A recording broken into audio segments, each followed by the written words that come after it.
As-Sunnah Foundation.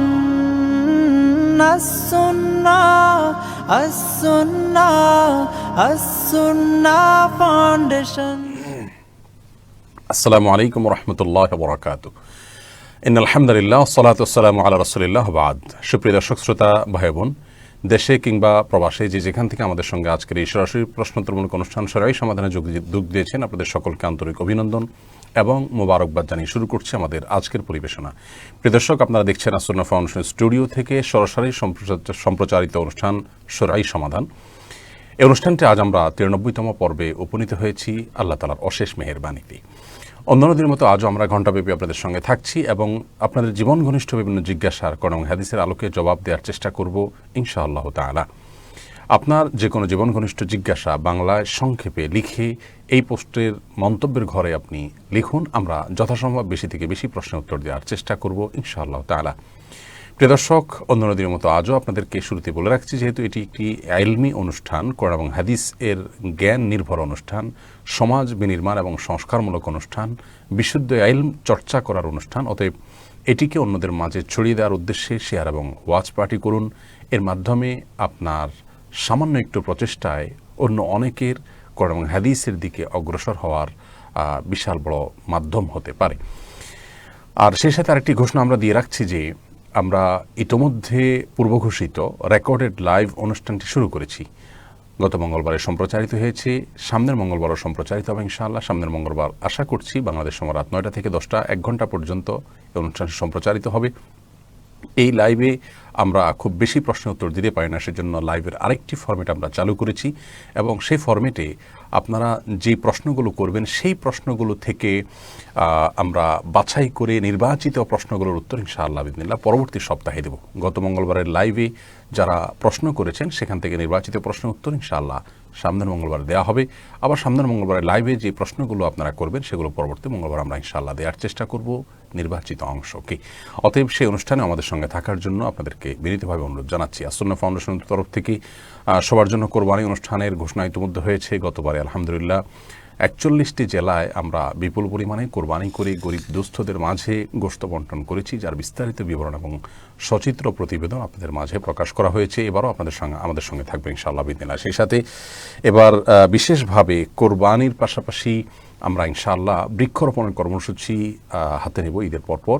আরেকটি শুভ সংবাদ আপনাদেরকে জানিয়ে রাখি, আপনারা জানেন যে আস-সুন্নাহ ফাউন্ডেশন সিরাত পাঠ ও প্রতিযোগিতার আয়োজন করেছে এবং সেটা 40,000 মানুষ তা থেকে উপকৃত হয়েছেন আলহামদুলিল্লাহ। এটা 2020 সালে ঘটনা। 2021 সালে আমরা নতুন করে আরেকটি প্রতিযোগিতার আয়োজন করতে যাচ্ছি এবং সেটির সকল প্রাথমিক প্রস্তুতি সম্পন্ন হয়েছে। ঈদের পরপর ইনশাআল্লাহ আমরা ঘোষণায় আসব। আর সেটি হবে ইসলামী আকিদার উপরে। ডক্টর খন্দকার আব্দুল্লাহ জাহাঙ্গীর রহমানের রচিত ইসলামী আকিদা বইয়ের উপরে সেই প্রতিযোগিতা অনুষ্ঠিত হবে। নারী পুরুষ সকলে, সর্বস্তরের মানুষ সেখানে অংশগ্রহণ করতে পারবেন। আপনাদের সকলকে সেই প্রতিযোগিতায় অংশগ্রহণ করবার জন্য আমরা অনুরোধ জানাচ্ছি এখনই। প্রিয় দর্শক, আর বিলম্ব না করে আসুন আমরা নির্দিষ্ট আপনাদের প্রশ্নগুলো যেগুলো আমরা লাইভে পেয়ে থাকবো সেগুলো উত্তর দেওয়া শুরু করি। ইতিমধ্যে অনেকগুলো প্রশ্ন আমাদের কাছে চলে এসছে। প্রথম প্রশ্নটি দেখতে পাচ্ছি আশিকুর রহমান, আপনি প্রশ্ন করেছেন, আপনার এক বক্তব্যের পরিপ্রেক্ষিতে একটা বিভ্রান্তির সৃষ্টি হয়েছে। অনেকে মনে করছেন আপনি হাহা রিয়্যাক্ট দেওয়াকে পুরোপুরি হারাম বলেছেন। রসিকতা বোঝানোর জন্য কি হাহা রিয়্যাক্ট দেওয়া যাবে না? আশা করি বিষয়টা পরিষ্কার করবেন। ভাই আশিকুর রহমান, আমরা অত্যন্ত পরিষ্কারভাবে জানিয়েছি যে রসিকতার ছলে, মজার ছলে যদি আপনি কাউকে নিয়ে কারোর সাথে হাসাহাসি করেন এবং হাহা রিয়্যাক্ট দেন, যার সাথে এটি করছেন তিনিও সেটাকে মজা হিসাবে নিয়েছেন, তাহলে সেক্ষেত্রে এটি সম্পূর্ণ জায়েজ আছে। আপনার একজন বন্ধু ফেসবুকে কোনো কিছু পোস্ট করেছেন, আপনি জানেন যে সেটি নিয়ে আপনি হাসাহাসি করলে সেও এনজয় করবে, বরং এটি বিষয়টাই এরকম, তাহলে সেক্ষেত্রে এই ধরনের ক্ষেত্রে হাহা রিয়্যাক্ট দেওয়া সম্পূর্ণ জায়েজ, এটি না জায়েজ হওয়ার কোনো কারণ নেই। আমরা শুধুমাত্র বলেছি যদি কাউকে বিদ্রূপ করে, ব্যঙ্গ করে, ঠাট্টার ছলে তুচ্ছ করতে গিয়ে, ছোট করতে গিয়ে যদি কেউ কাউকে হাহা রিয়্যাক্ট দেয় সেটি সম্পর্কে। আসলে চারিত্রিক অধপতন এবং নৈতিক স্খলনের বিষয়টি এই পর্যায়ে চলে গেছে যে এখন অসুস্থতাটাকেই আমরা সুস্থতা এবং স্বাভাবিকতা মনে করি। কেউ যখন আমাদের অসুস্থতার কথা ধরিয়ে দেয়, সেটা নিয়ে আমাদের চুল পরিমাণ বিন্দু পরিমাণ চিন্তা করার ফুরসতটুকু পর্যন্ত হয় না। এটা হলো দুঃখজনক বিষয়। আমাদের বক্তব্যকে অনেকে বিকৃতি করেছেন, অনেক মিডিয়া দেশে বিদেশে আমাদের বক্তব্যকে সঠিকভাবে উপস্থাপন করেননি। এটি খুবই দুঃখজনক একটি বিষয়। তারা এভাবে নিউজ করেছেন যে আমরা হাহা রিয়েক্ট দেওয়াকে হারাম বলেছি, এবং অনেকে বলেছেন ফতোয়া জারি করেছি। ফতোয়া আর অনুরোধ আমরা আমাদের এই অনুষ্ঠানের মাধ্যমে শুধুমাত্র আমাদের সম্মানিত দর্শক শ্রোতাদেরকে অনুরোধ করেছি বিনীতভাবে করজোড় করে তারা যেন অন্য কারোর কষ্টের কারণ হয়, কাউকে নিয়ে বিদ্রূপ করা হয়, এরকম কোনো কাজ যেন না করেন। এটি ছিল আমাদের একটা অনুরোধ এবং আমাদের একটা পর্যবেক্ষণ। ফতোয়া অত্যন্ত সূক্ষ্ম বিষয় এবং অনেক বড় বিষয়। দ্বিতীয়ত, আমরা সব ধরনের হাহা রিয়াক্ট নিয়ে কথা বলিনি। আমরা বলেছি সুনির্দিষ্ট করে সেখানে উল্লেখ আছে। আওয়ার ইসলাম এটাকে শ্রুতিলিখন করেছে এবং সেখানে চমৎকারভাবে আমাদের বক্তব্য তারা তুলে ধরেছেন। আলহামদুলিল্লাহ, হুবহু আমরা যা বলেছি সেটাকে শ্রুতিলিখনের মাধ্যমে। অতএব এটি নিয়ে ধোঁয়াশার কোনো কারণ নেই। পৃথিবীর এমন কোনো ধর্ম, এমন কোনো গোষ্ঠী, এমন কোনো সভ্যতা বা এমন কোনো সুস্থ মস্তিষ্কের মানুষ কি আছেন যিনি মনে করেন, বা যে সভ্যতা বা যে ধর্ম মনে করে যে কাউকে নিয়ে বিদ্রূপ করা, ব্যঙ্গ করা, ঠাট্টা করা, তাচ্ছিল্য করা জায়েজ আছে, বৈধ, এটা কেউ মনে করেন? আমি তো মনে করি না। তাহলে সেক্ষেত্রে এ বিষয়ে আমাদের দ্বিমত করার তো কোনো সুযোগ থাকতে পারে না। আল্লাহ তাআলা আমাদেরকে বোঝার তৌফিক দান করুন। যাই হোক, এরপরে দ্বিতীয় প্রশ্ন দেখতে পাচ্ছি আজিজুল হক, আপনি জানতে চেয়েছেন হজ ফরজ হয়েছে এরকম অনেকে নিয়ত এবং প্রস্তুতি থাকা সত্ত্বেও বিধিনিষেধ ও নিয়ম কানুনের বেড়াজালে পড়ে হজে যেতে পারছেন না। এমত অবস্থায় যদি তারা মারা যান তাহলে কি হজ না করার গুনাহে গুনাহগার হবেন? দেখুন, কেউ যদি হজ করার সুযোগ না পান, বিশেষ করে করোনা প্যান্ডামিকের কারণে তিনি ভিসা পাচ্ছেন না, যাওয়ার পারমিশন পাচ্ছে না, সেই কারণে, তো এইরকম পরিস্থিতিতে তার যদি হজ ছাড়া মৃত্যু হয়ে যায়, তার আল্লাহর কাছে দায় থাকবে না একটি শর্ত সাপেক্ষে। সেই শর্তটা হলো, ধরুন তিনি যদি এই বছর বা গত 2 বছর যখন থেকে হজ স্বাভাবিকভাবে হজের প্রক্রিয়া বন্ধ হয়েছে, এর মধ্যে যদি তিনি হজ করার সামর্থ্য এর মধ্যে যদি তিনি অর্জন করে থাকেন, তাহলে সেক্ষেত্রে তাকে এর জন্য আল্লাহর কাছে দায়ী হতে হবে না। ধরুন গত বছর তিনি হজ করার মতো অর্থের মালিক হয়েছেন, তার জীবনের আগে হজের মৌসুমে হজ করার মতো সামর্থ্য ছিল না, অথবা তার আগের বছর ছিল, তার আগে ছিল না, অর্থাৎ করোনা আসার পর হজ করবার মতো আর্থিক সঙ্গতি হয়েছে, তার আগে তার আর্থিক সঙ্গতি ছিল না। এরকম যদি হয়, তাহলে এই ব্যক্তির আর্থিক সঙ্গতি আসার পর তিনি হজের যাওয়ার সুযোগটা পেলেন না, ভিসা এবং অন্যান্য যে বিষয়গুলো আছে সেগুলো না থাকার কারণে, এরকম ব্যক্তির জন্য আল্লাহর কাছে কোনো দায় থাকবে না তিনি হজ না করে মৃত্যুবরণ করলে। কারণ তার হজ আসলে ফরজই হয়নি, কারণ এর আগে তো জীবনে হজ করার সামর্থ্য ছিলই না। যখন গত বছর বা আগের বছর বা এই বছর, অর্থাৎ করোনা প্যান্ডামিকের এই সময়টাতে যখন হজ করার মতো আর্থিক সঙ্গতি হয়েছে কিন্তু যাওয়ার সঙ্গতি নেই, অতএব পরিপূর্ণভাবে তার সামর্থ্যই হয়নি হজ করবার মতো। যেহেতু সামর্থ্য হয়নি, অতএব তার জন্য হজ ফরজই হয়নি, আল্লাহর কাছে তার কোনো জবাবদিহি করতে হবে না যদি তার মৃত্যু হয়ে যায়। আর যদি কারোর হজ করার মতো আর্থিক এবং শারীরিক সঙ্গতি ইত্যাদি অনেক আগে থেকে থাকে, কিন্তু তিনি বিলম্ব করতে করতে এখন প্যান্ডামিকের পর্যায়ে এসে দাঁড়িয়েছেন, এখন তিনি হজ করতে চাচ্ছেন কিন্তু পারছেন না, এরকম যদি হয়, এই ব্যক্তির মৃত্যু হলে অবশ্যই তাকে দায়ী থাকতে হবে, যেহেতু তার হজ অনেক আগেই ফরজ হয়ে গিয়েছিল। নবী সাল্লাল্লাহু আলাইহি ওয়াসাল্লাম হজ ফরজ হলে আর বিলম্ব না করার জন্য নির্দেশ করেছেন এবং বলেছেন, তোমরা কেউ জানো না যে তোমাদের জন্য কি অপেক্ষা করছে, অতএব খুব দ্রুত হজ করে ফেলো। এরকম পরিস্থিতিতে উচিত হবে এই ব্যক্তির, যার অনেক আগে থেকে হজ করার সামর্থ্য হয়েছিল কিন্তু তিনি করেননি, বিলম্ব করতে করতে করোনা চলে এসছে, প্যান্ডামিক চলে এসছে, এই মুহূর্তে এই পর্যায়ে দাঁড়িয়ে তার উচিত হবে পরিবার লোকদেরকে ওসিয়ত করা, যদি আমার মৃত্যু হয়ে যায় হজ করা ছাড়া, তাহলে সেক্ষেত্রে আমার এই সম্পদ দিয়ে তোমরা বদলি হজের ব্যবস্থা করবে। সেক্ষেত্রে বদলি হজ করলে ইনশাআল্লাহ তার দায় থেকে তিনি মুক্ত হবেন। তবে হজ বিলম্ব করার জন্য তিনি আল্লাহর কাছে ইস্তেগফার করা উচিত। এরপরে রোজিনা আক্তার, আপনি জানতে চেয়েছেন, আমি এবং আমার হাজব্যান্ড দুজনই জব করি, আমার হাজব্যান্ড কোরবানি করেন, আমাকেও কি আলাদা কোরবানি করতে হবে? বোন রোজিনা, আপনি কোরবানি করতে পারলে ভালো, যদি আপনার সামর্থ্য থাকে তাহলে আমরা আপনাকে পরামর্শ দিব কোরবানি করার, এবং সেটা হবে আপনার জন্য অধিকতর নিরাপদ। যদিও এটা নিয়ে স্কলারদের মধ্যে মতপার্থক্য আছে এবং আমাদের দেশের ওলামা ইকরাম সামর্থ্য হলে পরিবারের একাধিক সদস্যের উপর আপনার কোরবানি আবশ্যক হওয়ার বিধান তারা উল্লেখ করলেও আরবিয়ান স্কলাররা, বিশেষ করে সৌদি আরব ওলামা ইকরাম, তারা মনে করেন যে একটি পরিবারের জন্য একজন ব্যক্তি কোরবানি করা যথেষ্ট, এবং সেই মনে করার যথেষ্ট যৌক্তিক কারণ তাদের কাছে আছে। সেটি হলো বিভিন্ন হাদিসে নবী সাল্লাল্লাহু আলাইহি ওয়াসাল্লাম একটি পরিবারের পক্ষ থেকে একটি উদহাইয়া বা কোরবানির কথা বলেছেন। কিন্তু যদি আপনার সামর্থ্য থাকে আর আপনি কোরবানি দেন, তাহলে সেটা আমরাকে নিরাপদ মনে করব। তাফহিমুর রহমান রাফাত আপনি জানতে চেয়েছেন হিংসা থেকে বাঁচার এমন কোনো উপায় আছে কি? ভাই তাফহিম, হিংসা অত্যন্ত ভয়াবহতম একটি অপরাধ। আল্লাহ তাআলা কোরআনে বলেছেন ওয়াদারু যাহিরাল ইসমি ওয়া বাতিনা, তোমরা প্রকাশ্য অপ্রকাশ্য সব ধরনের অপরাধ এবং পাপ থেকে বেঁচে থাকো, সব ধরনের পাপকে পরিহার করো। তো ভেতরের যে পাপ আছে, অপরাধ আছে, গুনাহ আছে, সেগুলো আমরা অনেকে পরিহার না করার কারণে আমরা বাহ্যিকভাবে ভালো হই, আসলে আমরা ভালো মানুষ হতে পারি না।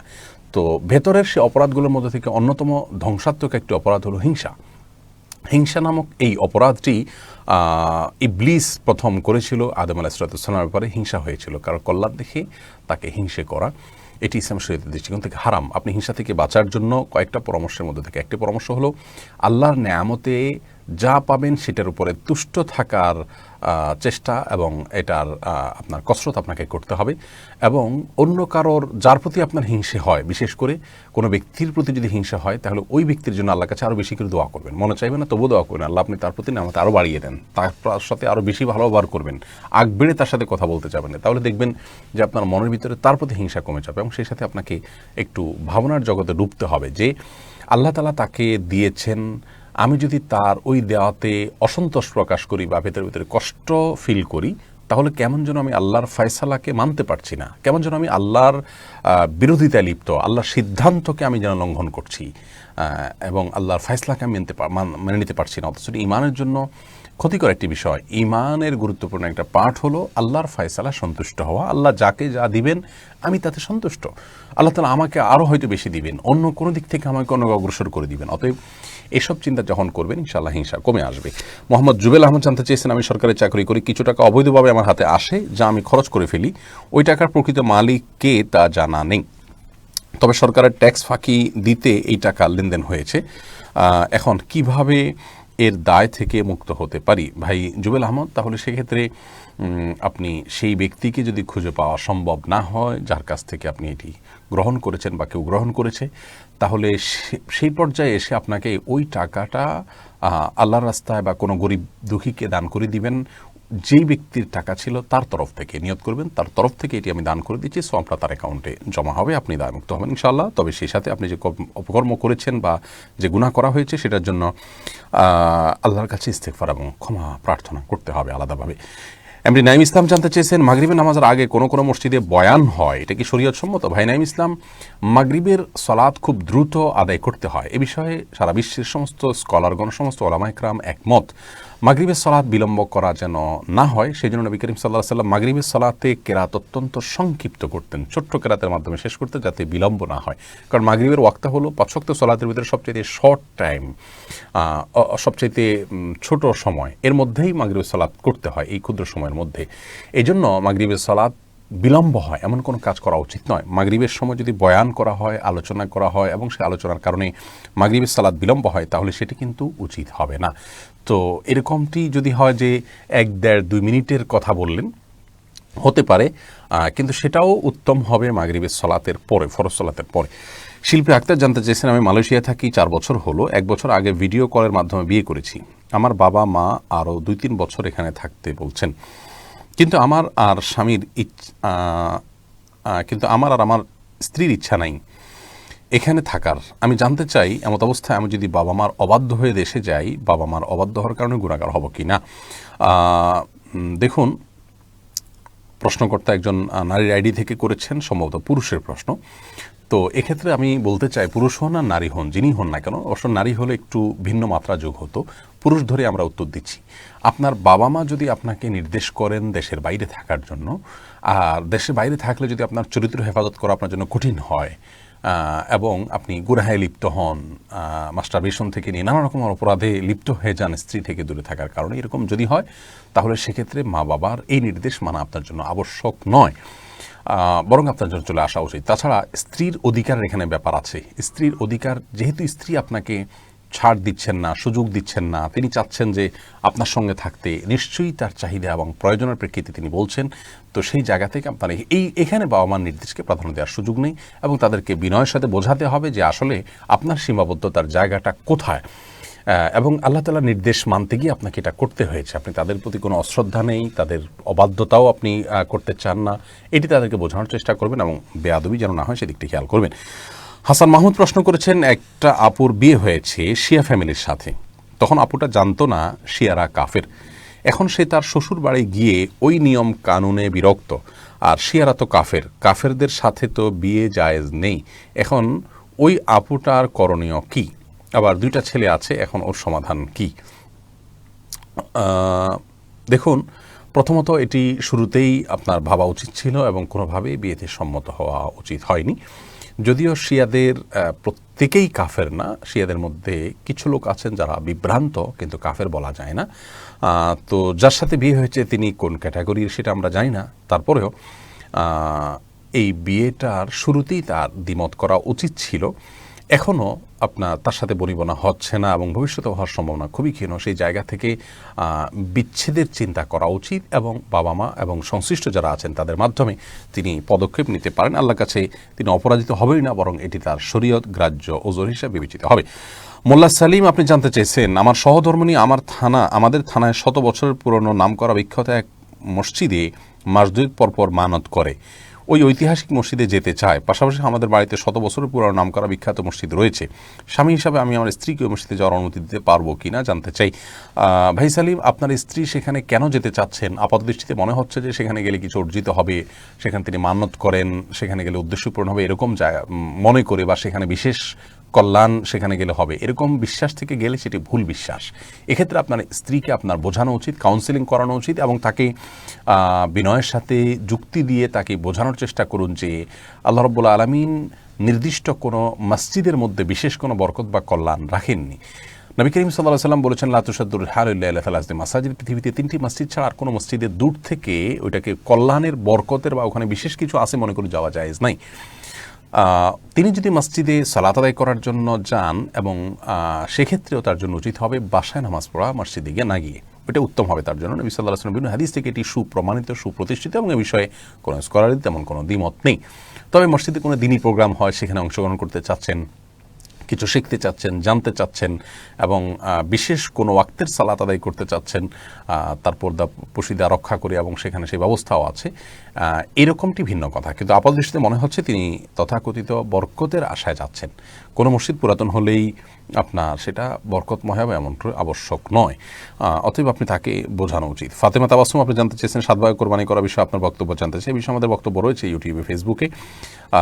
আমাদের বক্তব্য হলো জামহুরের বক্তব্য, অর্থাৎ সংখ্যাগরিষ্ঠ আলেমরা, সব যুগের সংখ্যাগরিষ্ঠ আলেমদের যে মত সেটাই আমাদের মত। সেটা হলো যে একটা গরু বা একটা ওঁটে 7 ভাগে কোরবানি যথেষ্ট হবে।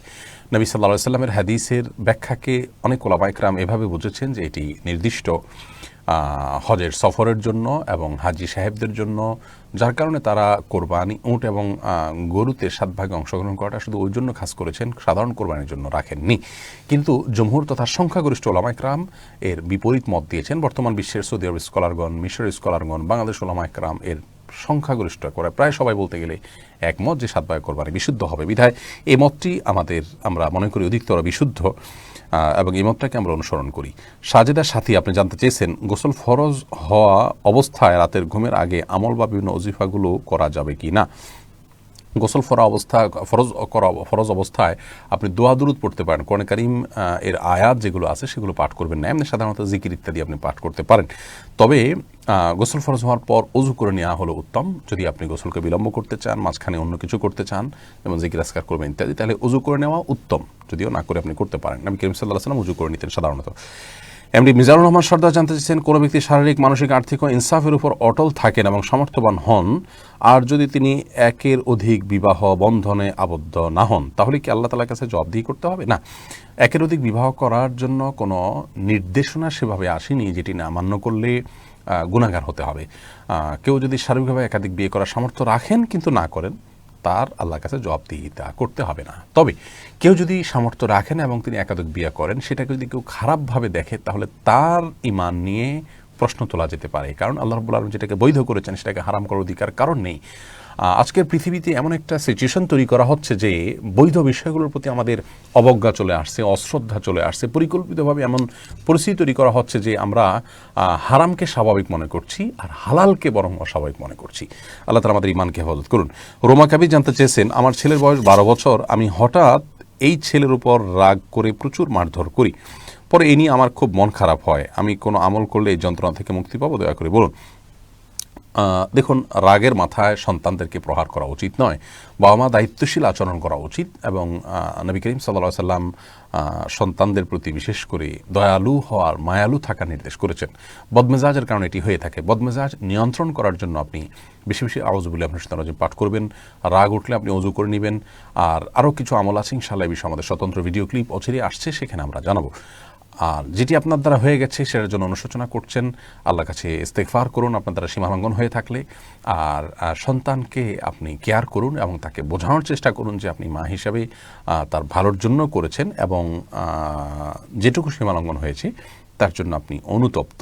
যদিও সন্তানের কাছে আপনার আলাদা করে এটার জন্য মাপ চাওয়ার প্রয়োজন নয়, তাতে সন্তান বরং আরও ভুল বুঝতে পারে। ফাতেমা তাবাসসুম, আপনি আপনার প্রশ্ন উত্তর দিয়েছি।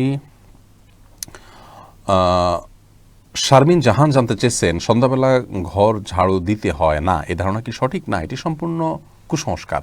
সন্ধ্যাবেলা ঘর ঝাড়ু দেয়া বা প্লেটের পানি বাহিরে ফেলার সাথে আপনার কোনো ক্ষয়ক্ষতির কোনো সম্পর্ক নেই, কোনো কিছু হবে না। দিনের বেলা যেরকম ঝাড়ু দেওয়া যায়, সন্ধ্যাও দেওয়া যায়, রাতেও দেওয়া যায় এবং রাতেও প্লেটের পানি চাইলে বাইরে ফেলতে পারে কেউ, কোনো সমস্যা নেই। এগুলো হিন্দু ধর্মের বিভিন্ন বিশ্বাস আমাদের উপরে ভর করেছে এবং সেটার কারণে আমরা মনে করি এগুলো ক্ষতিকর। এরকম বিশ্বাস করলে বরং সেটি ঈমানের জন্য ক্ষতিকর হবে। আহমেদ জামিল আসিফ জানতে চেয়েছেন, নিজের ঘরের বড় গরু বিক্রি করে অন্য গরু কিনে কোরবানি বিধান কি? নিজের ঘরের বড় গরু বিক্রি করে অন্য গরু কিনে কোরবানি দিলে কোরবানি হয়ে যাবে, কোনো অসুবিধা নেই। তবে যদি নিজের পালা কোরবানি আপনি গরু কোরবানি দিতে পারেন বা পশু কোরবানি দিতে পারেন, সেটা বেশি উত্তম হবে। কারণ হলো যেটিকে আপনি তিল তিল করে গড়ে তুলেছেন সেটিকে কোরবানি করতে আপনার কোরবানির যে অর্থ, মর্ম, ত্যাগ এবং আপনার স্যাক্রিফাইস সেটা অনেক বেশি হবে। সেই জায়গা থেকে এটি উত্তম। কিন্তু যদি এমন হয় যে আপনার বাজেট আসলে কম, আপনি গরিব মানুষ, তাহলে সেক্ষেত্রে বড় গরুটা বিক্রি করে আপনি অনেক বেশি টাকা পাবেন, এরপর আপনি অন্য পশু কিনে কোরবানি দিলেন, সম্পূর্ণ জায়েজ আছে, কোনো অসুবিধা নেই। ফারিহা, আপনি জানতে চেয়েছেন, নামাজে সিজদা সংখ্যা ভুলে গেলে করণীয় কি? রাকাত সংখ্যা ভুলে গেলে কি করব, এ নিয়ে আমাদের একটা ভিডিও আছে, সেটা দেখে নিতে পারেন, সেখানে বিস্তারিত বলা আছে। সংক্ষেপে আমরা এটুকু বলি, যদি রাকাত সিজদার সংখ্যা নিয়ে আপনার ভুল হয়, তাহলে সেক্ষেত্রে আপনি বেশিরভাগ যেটা মনে হয়, মন যেদিকে বেশি ঝোঁকে, দুইটা না একটা, দুইটার দিকে মন ঝোঁকে বেশি থাকলে আপনি দুইটা ধরে রাখবেন, শেষে সিজদা সৌ দিয়ে নেবেন। আর যদি একটার দিকে মন বেশি ঝুঁকে তাহলে আরেকটা দিয়ে শেষে সিজদা সৌ দিয়ে নেবেন। আর যদি কোনো দিকে মন না ঝুঁকে তাহলে কমটা ধরে, অর্থাৎ একটা ধরে আরেকটা সিজদা দিয়ে লাস্টে সিজদা সৌ দিয়ে নেবেন, তাতে নামাজ হয়ে যাবে ইনশাআল্লাহ। এরপরে শাহাবুদ্দিন ইসকে, আপনি জানতে চেয়েছেন, অপবিত্র অবস্থায় কবর খোঁড়া যাবে কি না? অপবিত্র অবস্থা বলতে যদি বিনা ওযুতে হয় কোনো অসুবিধা, এমনকি বিনা গোসলেও সমস্যা নাই, কিন্তু বিনা গোসলে অবশ্যই লম্বা সময় থাকা উচিত না, সেই জায়গা থেকে এরকমটি না করা উত্তম, কিন্তু করলে কোনো বড় গুনাহ হবে না। নীলয় সঞ্জিতা জানতে চেয়েছেন, সন্ধ্যার সময় নাকি বাথরুমের দরজা খুলে রাখলে খারাপ জিনিস ঘরে ঢুকে, এ কথা কতটুকু সত্য? বর্ণিলয়, শুধুমাত্র সন্ধ্যার সময় নয়, দিন এবং রাতের যে কোনো সময় ওয়াশরুমের দরজা, বাসায় যে সমস্ত বাসা বাড়িতে ওয়াশরুম, ভেতরে টয়লেট আছে, সেই জায়গাতে টয়লেটের দরজা খোলা উচিত, এমনকি বাইরে থাকলেও টয়লেটের দরজা খোলা রাখা উচিত নয়, বাইরে থেকে এটা লাগাই দেওয়া উচিত। কারণ দুষ্ট জিনের সবচেয়ে বড় তাদের অবস্থানের জায়গা হলো এই টয়লেটগুলো। নবী করিম সাল্লাল্লাহু আলাইহি ওয়াসাল্লাম বিভিন্ন হাদিসে সতর্ক করেছেন এবং এটি বিভিন্ন অভিজ্ঞতার আলোকেও প্রমাণিত আমাদের কাছে। অনেকেই টয়লেটে গিয়ে আক্রান্ত হয়েছেন দুষ্ট জিন দ্বারায়, অনেকেই আপনার ক্ষতিগ্রস্ত হয়েছেন তাদের উপদ্রবের দ্বারায়, এবং সাহাবীদের যুগে এরকম ঘটনা ঘটেছে। এই জন্য নবী সাল্লাল্লাহু আলাইহি ওয়াসাল্লাম টয়লেটে ঢোকার সময় দুষ্ট জিনের উপদ্রব থেকে বাঁচার জন্য আল্লাহর কাছে আশ্রয় প্রার্থনা করার দোয়া শিক্ষা দিয়েছেন এবং বলেছেন, আল্লাহুম্মা ইন্নী আউযু বিকা মিনাল খুবুসি ওয়াল খাবাইথ। যার কারণে বাসা বাড়িতে টয়লেটের দরজা দিনে রাতে কোনো সময় না খুলে রেখে এটাকে যথাসম্ভব বাইরে থেকে সিটকেনি দিয়ে রাখা উচিত, কিন্তু শুধু সন্ধ্যায় খোলা রাখা উচিত নয়, এমনটি মনে করা ভুল। আবু হায়দার দাউদ, আপনি জানতে চেয়েছেন, বিনা ওযুতে আজান দেওয়া যাবে কি না? ভাই, আবু হায়দার দেওয়া যাবে, কোনো সমস্যা নেই। ওযু এটি আবশ্যক হলো নামাজের জন্য, এটি আবশ্যক করেন স্পর্শ করার জন্য, এটি আবশ্যক তওয়াফ করার জন্য, এছাড়া আজান দেওয়ার জন্য ওযু এটি আবশ্যক নয়। তবে ওযু অবস্থা আজান দেওয়া উত্তম, এতে কোনো সন্দেহ নেই এবং মুস্তাহাব, কিন্তু বিনা ওযুতে আজান দিলে গুনাহগার হবেন না, এই অভ্যাসটা নিয়মিত করে ফেলাটা অনুচিত। সুমাইয়া শারমিন নিতু, আপনি জানতে চেয়েছেন, কোনো স্বামী স্ত্রী তাদের নিজেদের বাচ্চা সারসেগি সেই স্বামী এবং স্ত্রীর অংশ নিয়ে ল্যাবে এমব্রয়ি করে অন্য কোনো মহিলার মুসলিম অমুসলিম পেটে স্থাপন করে তার মাধ্যমে বাচ্চা নেয়, এক্ষেত্রে বাচ্চার ডিএনএ সেই স্বামী ও তার স্ত্রীরই হয় এবং যে মহিলার গর্ভে নেওয়া হয় তার সাথে কোনো জেনেটিক সম্পর্ক হয় না, হারাম হবে কি না? অনেক মুসলিম দেশে এটার অনুমতি আছে। বোন, এই বিষয় নিয়ে আমার ব্যক্তিগতভাবে খুব বেশি জানাশোনা নেই। টেস্ট টিউব বেবি নিয়ে আমাদের জানাশোনার পরিমাণ খুবই কম, যার কারণে আপনার এই প্রশ্নের আমি আজকে উত্তর দিচ্ছি না, স্কিপ করছি। তবে মৌলিকভাবে একটা নির্দেশনা আপনাকে আমি দিচ্ছি, সেটি হলো এই ধরনের বিষয়গুলোতে যথাসম্ভব আপনি এই পদ্ধতিগুলোকে অ্যাভয়েড করার যদি কোনো ওয়ে থাকে তাহলে সেটাতে যাওয়া উচিত। অনেকে আজকাল নিজেরা প্রেশার নিতে চান না, নিজেরা ঝামেলা থেকে বাঁচার জন্য এই পদ্ধতি অবলম্বন করেন। আল্লাহ মাফ করুক, এমনটি যদি করেন তাহলে সেটি জায়েজ হওয়ার কোনো কারণ থাকতে পারে না। আর যদি এমন হয় যে নিজেদের সন্তান হয় না, কোনো কারণে হয়তো স্ত্রীর গর্ভে সন্তান ধারণ করার মতো নয়, সেই জায়গা থেকে এটি করছেন, সেটি জায়েজ হবে কি না এ বিষয়ে আপনি অন্য কোনো স্কলারের কাছ থেকে জেনে নেবেন, অথবা আমরা পরবর্তীতে যদি সুযোগ পাই ইনশাআল্লাহ বিদিনিল্লাহ বিষয়ে স্টাডি করি, গবেষণা করে আরও ভালো করে জেনে শুনে আপনাদেরকে জানাবো ইনশাআল্লাহ বিদিনিল্লাহ। এরপরে প্রশ্ন হলো এনার্জেটিক শান্ত, আপনি জানতে চেয়েছেন মৃত মানুষের নামে কিছু বলা হলে সেটাও কি গীবত হবে? হ্যাঁ, জীবিত মানুষের মূলত গীবত হয়, কিন্তু কোনো মানুষ মারা গেছেন তারও যদি দুর্নাম করান তো সেটাও গুনাহ হবে। নবী করিম সাল্লাল্লাহু আলাইহি সাল্লাম নিষেধ করেছেন মৃত ব্যক্তির সমালোচনা করতে। তিনি বলেছেন, মৃত ব্যক্তি তোমরা সমালোচনা করো না, কারণ তিনি তার কর্মের ফল পর্যন্ত পৌঁছে গেছেন। তিনি যদি ভুল কিছু করে থাকেন তাহলে তার পরিণামের মুখোমুখি তিনি হয়ে গেছেন, আপনি এখন কেন তার সমালোচনা করতে যাবেন? তার ভালো গুণগুলো আলোচনা করুন। নবী সাল্লাল্লাহু আলাইহি ওয়াসাল্লাম বলেছেন, উযকুরু মাহাসিনা মাওতাকুম, তোমাদের মৃতদের ভালো গুণগুলো তোমরা আলোচনা করো, খারাপগুলো আলোচনা করো না। এখান থেকে বোঝা যায় মৃত ব্যক্তির সমালোচনা করা জায়েজ নয়। মিনা পারভিন, আপনি জানতে চেয়েছেন মাসিকের সময় কি আজানের জবাব দেওয়া যাবে? উত্তর হলো যাবে, কোনো অসুবিধা নেই। মাসিকের সময় আপনি জিকির আজকার করতে পারেন, দোয়া দুরূদ পড়তে পারেন, আল্লাহর কাছে দোয়া প্রার্থনা করতে পারেন, আজানের জবাব দিতে পারেন, কোনো অসুবিধা নেই। আরিফুল ইসলাম জানতে চেয়েছেন সিজদার সামনে মোবাইল রেখে নামাজ আদায় করলে কোনো সমস্যা হবে কিনা? যদি মোবাইল এমনভাবে রাখেন যে সেখানে কল আসলো, কে কল করলো না করলো এটা আপনি দেখছেন, তাহলে তো এটি আপনার সলাতের মনোযোগ নষ্টের কারণ। সলাতের যে মূল প্রাণ মনোযোগ সেটাই নষ্ট হয়ে যাবে। আল্লাহ শরণার্থে সলাৎ, সেটি আল্লাহ শরণার্থে হবে না, অন্যদিকে মনোযোগ যাবে। সেই জায়গা থেকে মোবাইলকে আপনি উল্টিয়ে রেখে সালাত আদায় করলে নামাজ হয়ে যাবে ইনশাআল্লাহ বিদিনিল্লাহ।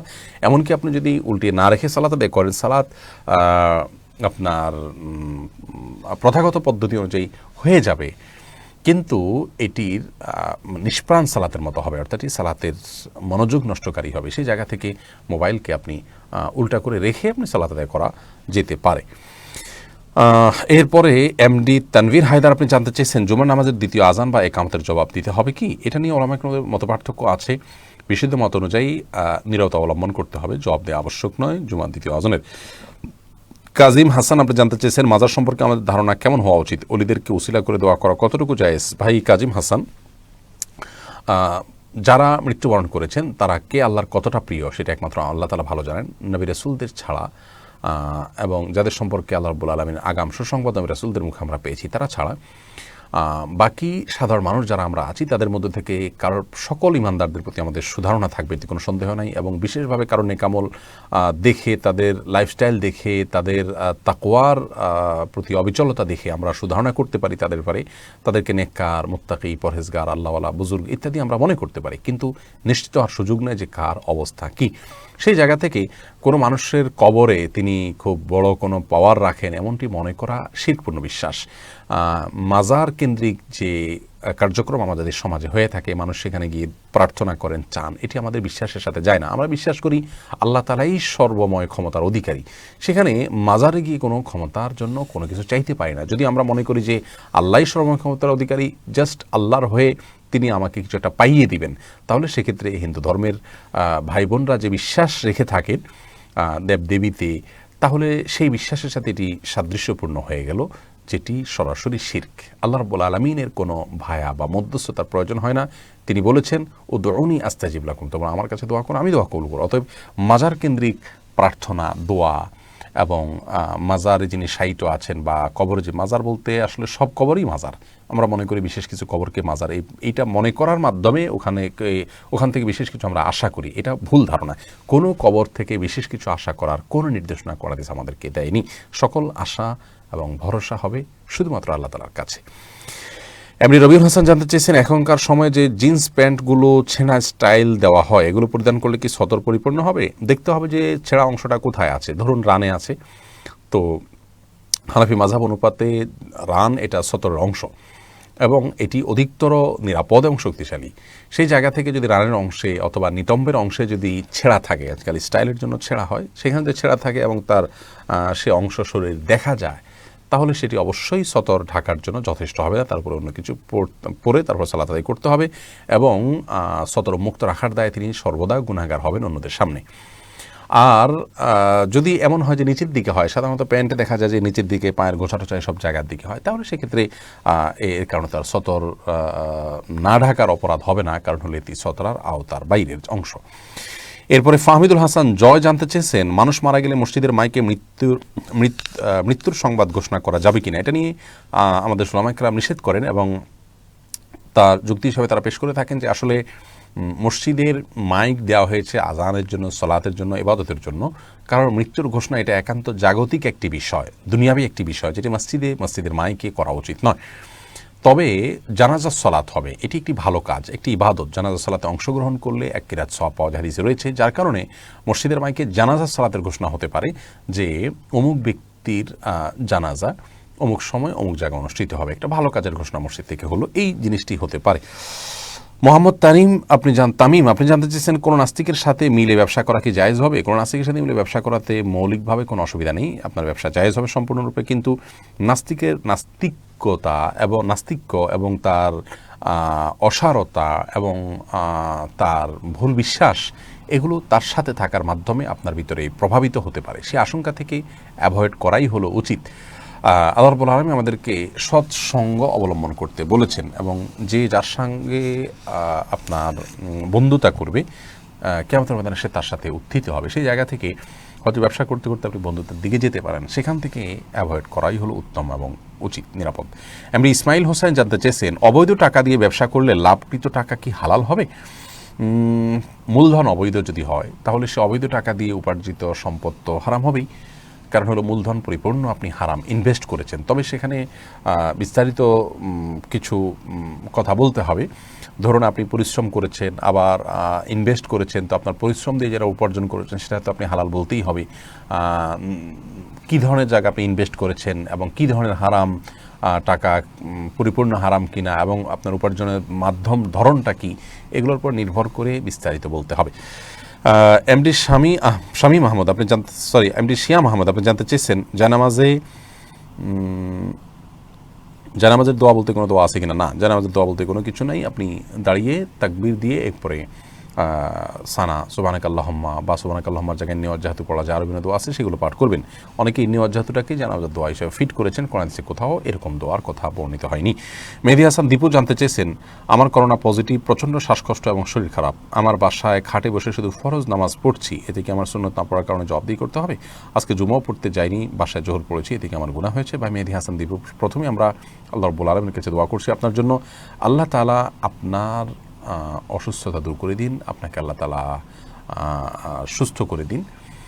আর আপনার প্রশ্ন উত্তর হলো না, এর কারণে আপনার কোনো গুনাহ হবে না। কারণ হলো অসুস্থ অবস্থায় কেউ যদি কোনো ইবাদত করতে না পারেন, অথচ সুস্থ অবস্থায় তিনি সেই কাজটা করেছেন, ইবাদতগুলো করতেন, তাহলে আল্লাহ রাব্বুল আলামিন তাকে সুস্থ অবস্থা করলে যে পরিমাণ সওয়াব পেতেন, সেই পরিমাণ সওয়াব তাকে অসুস্থ অবস্থায়ও দান করবেন, এটি হাদিসে রয়েছে। যার কারণে আপনি সুন্নত নামাজগুলো এই মুহূর্তে না পড়ার কারণে কোনো গুনাহ হবে না, বরং আপনার সওয়াব হবে ইনশাআল্লাহ, যদি আপনি সুস্থ অবস্থায় এগুলো পড়ে থাকেন, এমন হয়ে থাকেন।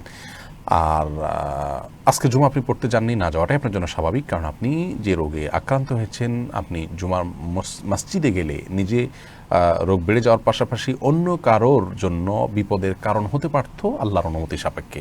সেই জায়গা থেকে আপনি বাসায় জোহর আদায় করেছেন, এটা আপনার জন্য উচিত হয়েছে, গুনাহ আপনার হয়নি।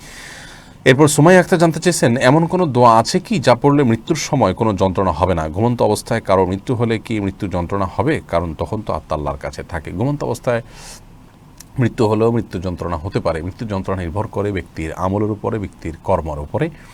তবে অনেক সময় নেককারেরও মৃত্যু যন্ত্রণা হয়।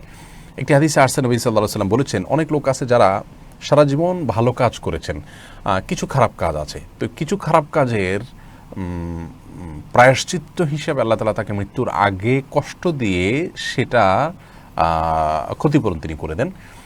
বা সেটা অ্যাডজাস্ট তিনি করে দেন, এরপরে তিনি মৃত্যুর পরে জান্নাতে চলে যান। আবার এর বিপরীতে কিছু মানুষ আছে যাদেরকে আল্লাহ তাআলা সারা জীবন তারা বেশিরভাগ খারাপ কাজ করেছে, কিছু দু চারটা ভালো কাজ করেছে, তাদেরকে হয়তো মৃত্যুর আগে আল্লাহ তাআলা একটু সুখ শান্তি দিলেন এবং এর মাধ্যমে তার ওই ভালো কাজের বিনিময় হয়ে যায় এবং আখিরাতে সে জাহান্নামে চলে যায়। অতএব মৃত্যু যন্ত্রণা হলেই তিনি নিশ্চিন্তভাবে খারাপ মানুষ হওয়ার আবশ্যক নয়, যদিও বেশিরভাগ ক্ষেত্রে বৎকারদেরই মৃত্যুর যন্ত্রণা বেশি হয়ে থাকে, যেমন হাদিস থেকে বোঝা যায়। সেটি হলো সাধারণ চিত্র। তো মৃত্যু যন্ত্রণা থেকে বাঁচার জন্য আপনি দোয়া জানতে চেয়েছেন। দেখুন, মৃত্যু যন্ত্রণা থেকে বাঁচার জন্য রাসূল আকরাম সাল্লাল্লাহু আলাইহি সাল্লাম থেকে সুনির্দিষ্ট কোনো দোয়া আমার জানা নেই, তবে সাধারণভাবে আল্লাহর কাছে দোয়া চাওয়া যেতে পারে আর ইমানের মৃত্যুর জন্য দোয়া করা যেতে পারে। ইমানের মৃত্যুর জন্য কিছু আমল আছে, কিছু করণীয় আছে, এই বিষয়ে আমাদের একটা ভিডিও আছে দীর্ঘ, এবং পিস টিভির একটা আলোচনা আছে ধারাবাহিক, সেটা আপনি শুনে নিতে পারেন। আর মৃত্যু যন্ত্রণা থেকে বাঁচার জন্য বা ইমানের মৃত্যুর জন্য বেশি বেশি মেসওয়াক করা, বেশি বেশি ইমানের কথা আলোচনা করা, নেক আমলের চর্চার মধ্যে থাকা, এই কাজগুলো উচিত আমাদের। এরপরে মোহাম্মদ নূর কুতুবুল আলম আপনি জানতে চেয়েছেন, কোনো ব্যক্তির কাছ থেকে লুকিয়ে অতিরিক্ত দ্রব্য নিয়েছিলাম, এখন আমি এই ঋণ পরিশোধ করতে চাই, কিন্তু তার সামনে যেতে লজ্জাবোধ হয়, সেক্ষেত্রে পরিমাণ দ্রব্যের মূল্য দান করলে আমি কি ঋণ থেকে মুক্তি পাবো? ভাই নূর, আপনি এই টাকা কোনোভাবে তার সম্পদে প্রবেশ করিয়ে দিলেই চলবে। ধরুন তার অ্যাকাউন্টে আপনি ঢুকিয়ে দিলেন, অথবা তার দোকান যদি থাকে এখনও, তাহলে দোকানে কোনোভাবে সেই দ্রব্যটা দিয়ে দিলেন, বা বললেন যে কিছু টাকা দিয়ে বললেন ভাই এগুলো আপনার পাওনা আছে, আপনি জানেন না, বা ভুলে বা যেভাবে হোক আগে দেওয়া হয়নি ভাই, কিছু টাকা ছিল, আপনি কৌশলে তার কাছে দেওয়া উচিত। যতক্ষণ পর্যন্ত পাওনাদারকে পাবেন এবং তার কাছে ফেরত দিতে পারবেন, ততক্ষণ পর্যন্ত দান করা জায়েজ নাই। দান করার অপশনটি তখনই হবে যখন তার কাছে দেওয়ার কোনো স্কোপ থাকবে না। প্রয়োজন আপনি অন্য কারোর মাধ্যমে পাঠিয়ে দিবেন, বিভিন্ন ওয়ে হতে পারে তার কাছে টাকা পৌঁছে দেওয়া, সেগুলো আপনার করা উচিত। এরপরে আতিকীয় চৌধুরী সাদ আপনি জানতে চেয়েছেন, করোনার দোহাই দিয়ে কোরবানি না দিলে পরবর্তী করণীয় কি বা এর ফলাফল কি? অনেক ওলামা ইকরাম বলেছেন পরবর্তীতে টাকা দান করে দিলে হবে যদি আপনি কোনো কারণে কোরবানি দিতে না পারেন, কিন্তু করোনার দোহাই দিয়ে কোরবানি না দেওয়ার সুযোগ নেই, কারণ কোরবানি একটা আর্থিক ইবাদত, এটি প্রতিনিধির মাধ্যমে দেওয়া যায়। আপনি যদি এমন কোনো জায়গায় থাকেন যেখানে করোনার কারণে কোরবানি দিতে পারছেন না, তাহলে আপনি অন্য কোনো জায়গায়, দেশের বিদেশের বিভিন্ন প্রান্তে অন্য কোনো জায়গায় কোনো ব্যক্তিকে টাকা দিন, যিনি কোরবানি করে পশুর গোশত নিজে খেলেন, অন্যদেরকে বন্টন করে দিলেন, আপনার কোরবানিটা আদায় হয়ে গেল। অতএব বিকল্প যেহেতু আছে, এই অজুহাতে কোরবানি না দিয়ে থাকার কোনো সুযোগ নেই। এরপরে মুস্তফা রিয়াদ আপনি জানতে চেয়েছেন, কোরবানের গরু জবাইয়ের সময় অংশীদাররা একসাথে থাকা কি আবশ্যক? না, অংশীদাররা দূরে থাকলেও হয়ে যাবে, অসুবিধা নেই, সবাই একসাথে থাকা কোনো আবশ্যক নয়। জান্নাতুল সালেহা আপনি জানতে চেয়েছেন, বাণিজ্যিক প্রতিষ্ঠান থেকে স্কলারশিপ নেওয়া জায়েজ হবে কিনা? বাণিজ্যিক প্রতিষ্ঠান বলতে সুদী কোনো প্রতিষ্ঠান সুদের টাকা থেকে বা সুদ নির্ভর উপার্জন থেকে যদি স্কলারশিপ দেয়, তাহলে সেটি নেওয়া জায়েজ হবে না। সুমাইয়া আক্তার জানছেন, এমন কোনো দোয়া আছে কিনা যা আপনার প্রশ্ন উত্তর দিয়েছি। তানজিলা আক্তার প্রিয়া আপনি জানতেছেন, বাবা যদি সন্তানের অবজ্ঞা করেন, সন্তানদের ভালো না বাসেন, কথা না বলেন, তাহলে সন্তানদের করণীয় কি? বাবা যদি অবজ্ঞা করেন, ভালো না বাসেন, তিনি অপরাধ করছেন, সন্তানের প্রতি দয়া না দেখানো এটা তার অপরাধ, কিন্তু সন্তান হিসাবে তার কর্তব্য হবে বাবার প্রতি তার জায়গা থেকে সদাচরণ করা, সুসম্পর্ক বজায় রাখা এবং সেবা করে যাওয়া, আনুগত্য করা। কারণ বাবা এবং সন্তানের পরস্পর প্রতি যে দায়িত্ব রয়েছে, সেটি কোনো আপনার সার্ভিসের বিনিময় নয়। এমন নয় যে বাবা আমার প্রতি আন্তরিকতা দেখাবেন, আমি তার বিনিময় করবো না, বরং আল্লাহ তাআলা আপনাকে আপনার বাবার প্রতি সদয় হতে বলেছেন, সেই জায়গা থেকে আপনাকে তার প্রতি দায়িত্বশীল হতে হবে, আপনার দায়িত্ব আদায় করতে হবে। তিনি আপনার প্রতি দুরাচরণ করে থাকলে আল্লাহর কাছে তিনি অপরাধী হবেন, আপনার জায়গা থেকে আপনার দায়িত্ব পালন করার চেষ্টা করা উচিত।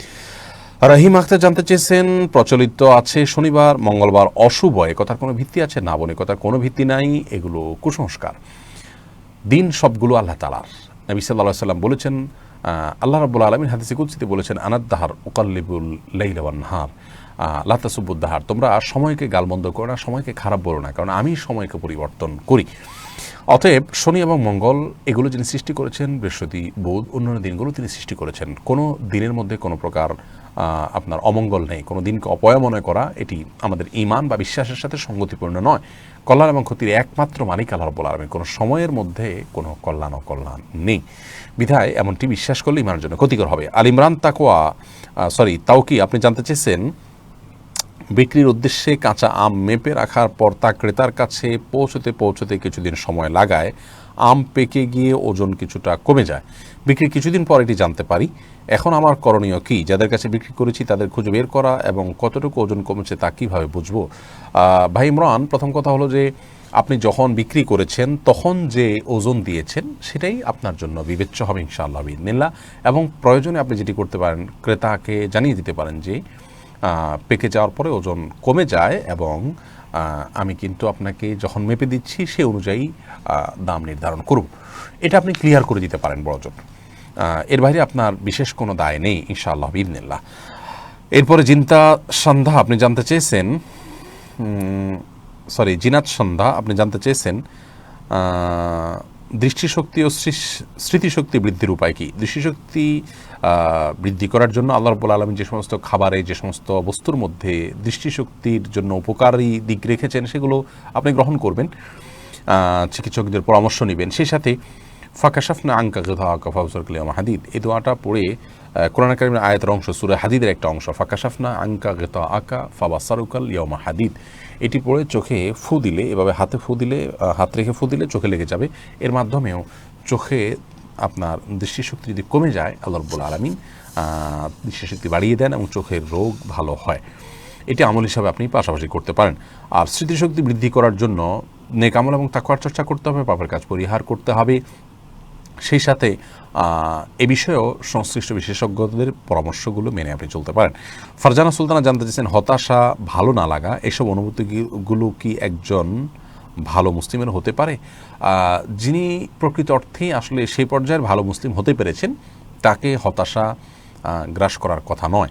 কারণ আল্লাহ তাআলা কোরআনে কারীমে বলেছেন ইন্নাহু লা ইয়াসমির রাহিল্লা ইল্লাল কওমুল কাফিরুন, কাফিররা ছাড়া অন্য কেউ আল্লাহর রহমত থেকে নিরাশ হতে পারে না। আল্লাহ তাআলা আরও বলেছেন লা তাকনাতু মির রাহমাতিল্লাহ, আল্লাহর রহমত থেকে তোমরা নিরাশ হয়ে না। যার কারণে হতাশ হয়ে যাওয়া মানে আমার কিছুই হবে না, আমার কি হবে, আর না কোনো রাস্তা আমার জন্য আর নেই, এরকম মনে করা মানে আল্লাহর রহমতের ব্যাপারে আশা ছেড়ে দেওয়া, এটা ইমানদারের জন্য শোভনীয় নয়। ইমানদার মনে করে যে তার সমস্যা যে পর্যায়ে থাকুক না কেন আল্লাহ রাব্বুল আলামিন কাদির, সব কিছু করতে সক্ষম।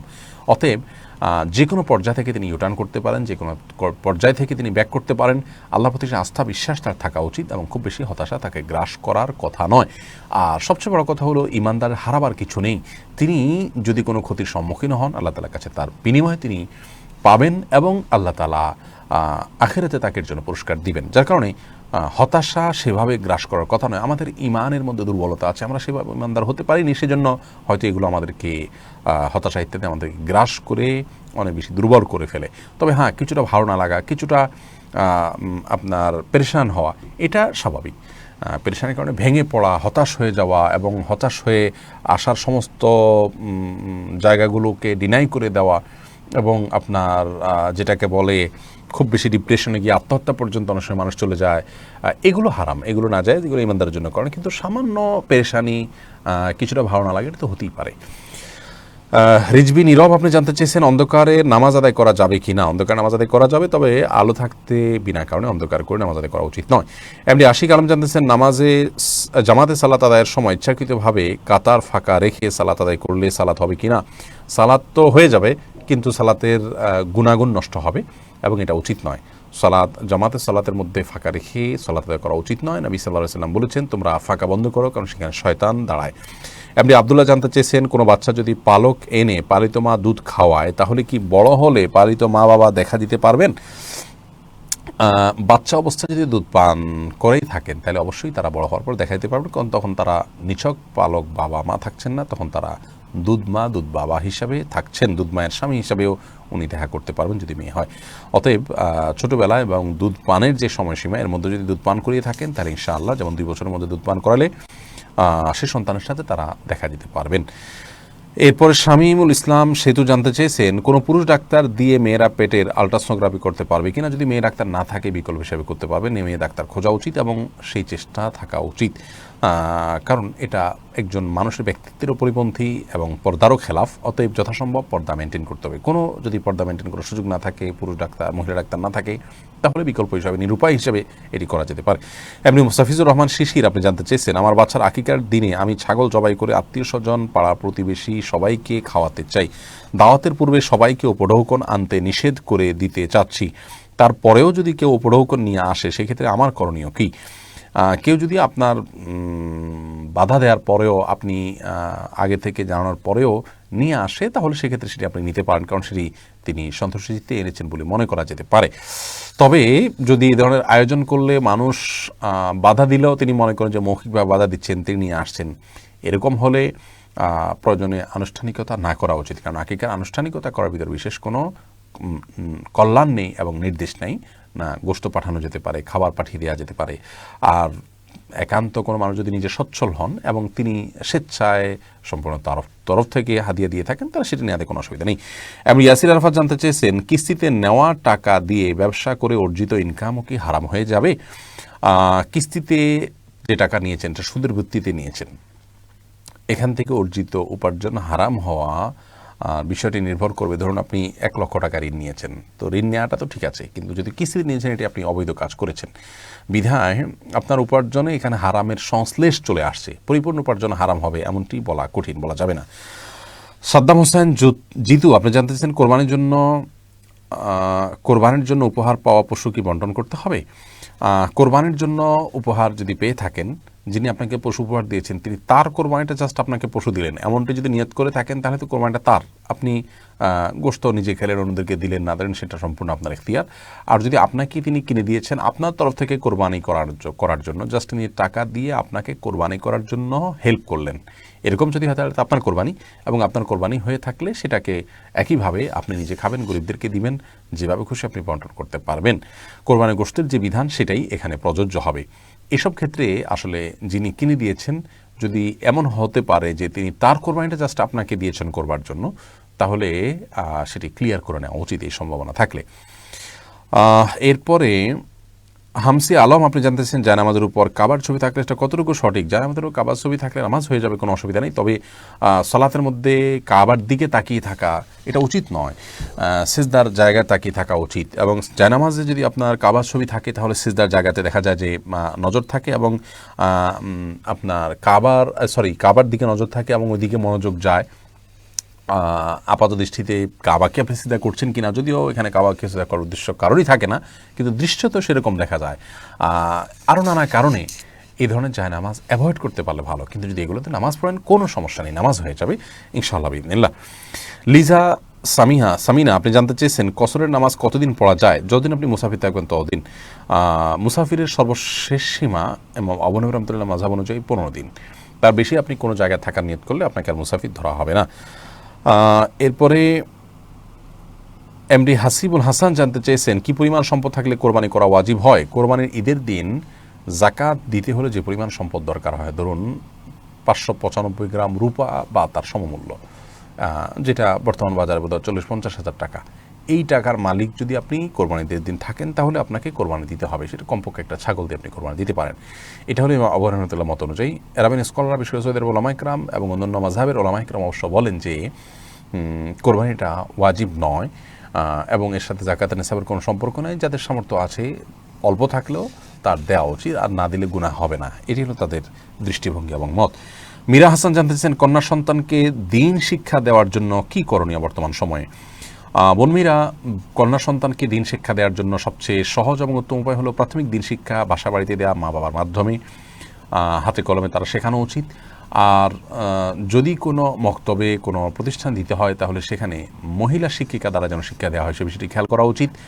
পুরুষ শিক্ষক যথাসম্ভব অ্যাভয়েড করা উচিত, এমনকি বাচ্চাদের বেলায়ও। এখন যে ফিতনার সময় আমরা পার করছি, এই ফিতনার সময়ে এবং চতুর্দিকে অপরাধের মাত্রা যে হারে বেড়ে গিয়েছে, এই পর্যায়ে শিশু সন্তান, কন্যা সন্তানকেও মানে মহিলা শিক্ষকদের কাছে তাদেরকে পড়ানো উচিত, এবং তাদেরকে বাসায় রেখে হোক বা পাঠিয়ে হোক শেখানো উচিত। কিন্তু প্রাথমিক শিক্ষা বাসায় হতে পারে, এরপরে কোনো ভালো দিনদার এবং জান্নেওয়ালা মহিলার মাধ্যমে শেখানো উচিত, এবং কয়েকটা বাচ্চাকে একসাথে শেখাতে পারলে সেটা সবচেয়ে ভালো হয়।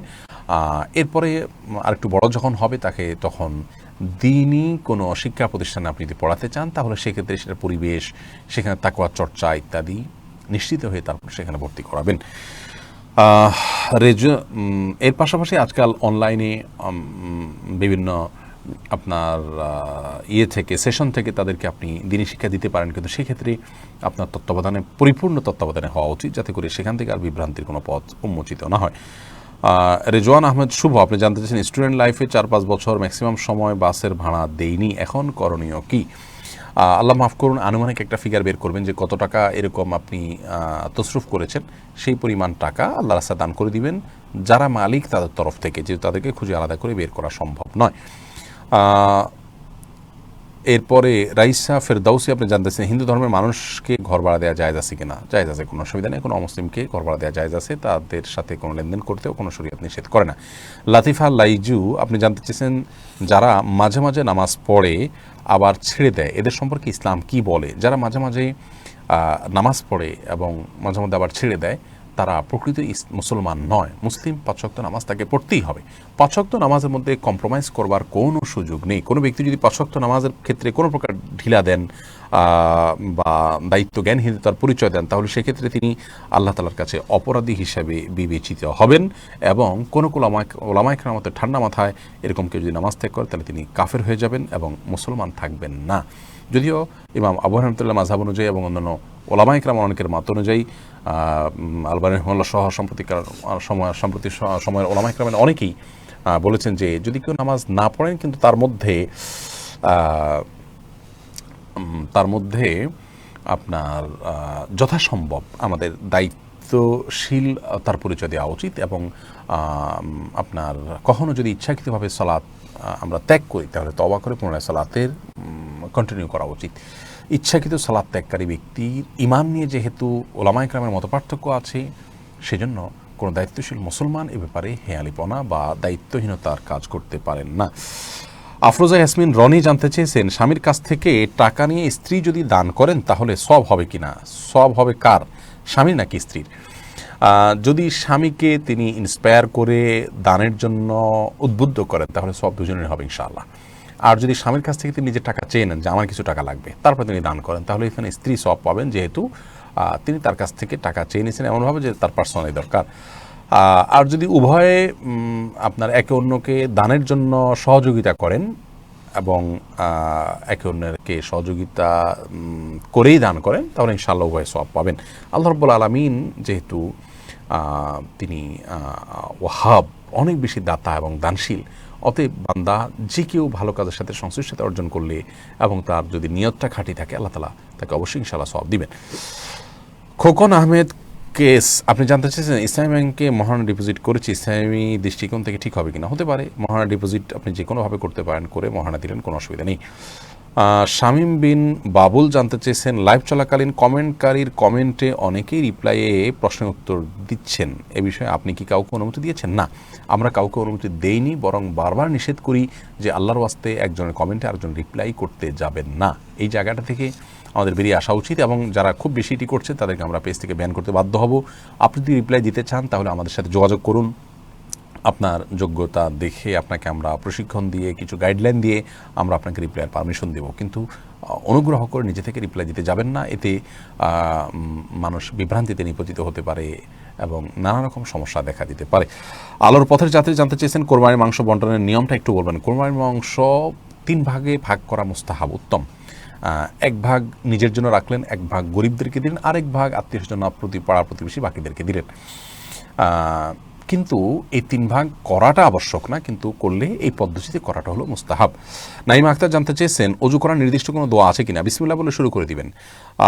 ইমতিয়াজুল হক জানতে চেয়েছেন ছেলেদের জন্য কখন বিয়ে করা উত্তম? বিয়ে করার যখন বয়স হবে, প্রাপ্তবয়স্ক হবে এবং স্ত্রীর ভরণ পোষণের ন্যূনতম দায়িত্ব ভার নেওয়ার ক্ষমতা যখন হয়ে যাবে ইসলামী শরীয়তের দৃষ্টিকোণ থেকে, তখন থেকে তিনি বিবাহ করার উপযুক্ত হয়ে যান।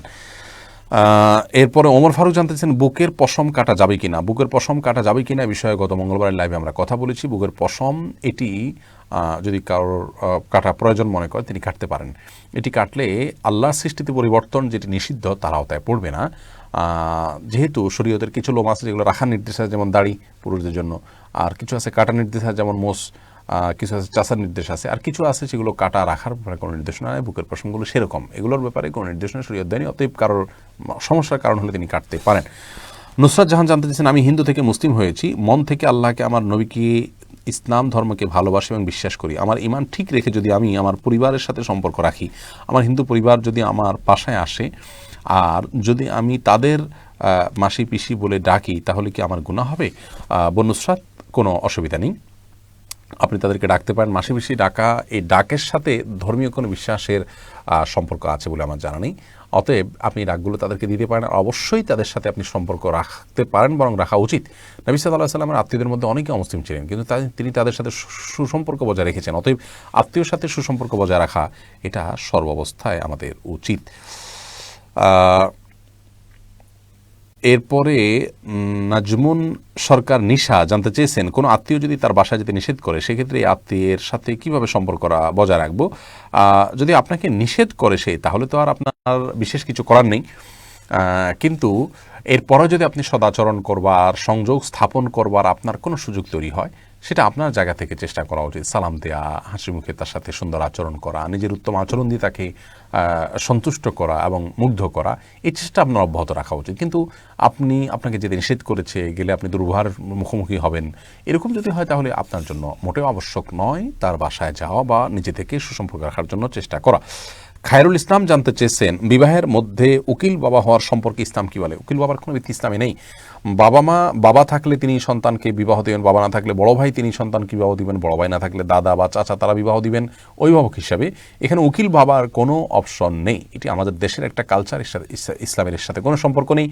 উকিল বাবা বানানোর মাধ্যমে তাকে তথাকথিত আরেকটা বাবা ঠিক করা হয় এবং এক বাবারই হক আদায় করে পারে না মানুষ, আবার উকিল বাবা ঠিক করে নতুন আরেক বাবার হক আদায় করতে গিয়ে মূল বাবার হক আদায় করার ক্ষেত্রে মানুষের ঘাটতি দেখা দেয়, যেটা জায়েজ নয়। অনেক সময় সমস্ত উকিল বাবার সাথে মহিলারা পর্দা করেন না, তার উকিল বাবা মনে করে, যেটি গুনাহের কারণ, এবং এখান থেকে অনেক অনাচারের দুয়ারও উন্মুক্ত হয়। সব মিলিয়ে উকিল বাবার এই কালচার ইসলাম সমর্থন করে না। কোন উকিল বাবার প্রয়োজন ইসলামে রাখেনি বিয়ের জন্য। সাদমান হাফিজ শুভ আপনি জানতেছেন, নিঃসন্তান কেউ টাকা দিয়ে হাসপাতাল থেকে নবজাতক চুরি করলে তার পরিণতি কী হবে? অত্যন্ত জঘন্য অপরাধ হবে। শুধু চুরি হলো না, এই সন্তানের মা বাবাকে অনেক বড় ধরনের বিপদের মুখে ফেলা হলো, তাদেরকে অনেক বেশি কষ্ট দেওয়া হলো এবং সন্তানকে বাবা ছাড়া অন্য কারোর দিকে সম্বন্ধ করা হলো। নানামুখী অপরাধ এখানে জড়িত আছে। আল্লাহ মাফ করুন, এত ভয়াবহ অপরাধ কোনো মানুষের করার দুঃসাহস করা উচিত নয়। আপনার যদি সন্তান না থাকে, আল্লাহ রাব্বুল আলামিনের ফয়সালা আপনি মেনে নিন। মানুষ একসময় সবাইকে রেখে দুনিয়া থেকে চলে যেতে হবে। অতএব সন্তান থাকুক আর না থাকুক, আপনার আমাকে কখন যেতে হবে আমরা জানি না। নিজের আখেরাত, নিজের কবর, নিজের আল্লাহর কাছে জবাবদিহিতা, এগুলো নিয়ে আমাদের ভাবনা বেশি থাকা উচিত দুনিয়ার এই সমস্ত বিষয় থেকে। তারপরেও আপনার কষ্ট লাঘব করার জন্য আপনি চাইলে পালক সন্তান রাখতে পারেন, শরীয়তের যে মূলনীতিগুলো আছে সেগুলোর অবলম্বনে, কিন্তু এ ধরনের গর্হিত কাজ কোনো অবস্থাতে করা উচিত নয়। শাহিদ জানতে চেয়েছেন, ইমামের কোরআন তেলাওয়াত ভুল হলে করণীয় কি? ইমামের কোরআন তেলাওয়াত যদি ভুল হয়, মুক্তাদি পেছন থেকে তাকে শুধরে দিবেন, সে আয়াতটা বলে দিবেন।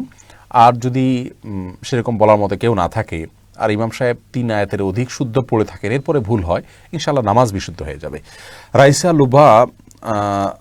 রাইসা লুবাবা আপনি জানতে চেয়েছেন, কোরআন মুখস্থ করে ভুলে গেলে গুনাহ হবে, এটা ভেবে হিফজ করা থেকে বিরত থাকা উচিত হবে কিনা? না, কোরআন যদি কেউ মুখস্থ করার পর তার প্রচেষ্টা সত্ত্বেও ভুলে যান, তাহলে তো তিনি গুনাহগার হবেন না। কিন্তু কেউ হিফজ করার পর অবহেলা বশত কোরআনকে আর সময় দেননি, ইগনোর করে থেকেছেন, এর ফলে তিনি ভুলে গিয়েছেন, তাহলে সেটা অপরাধ হবে।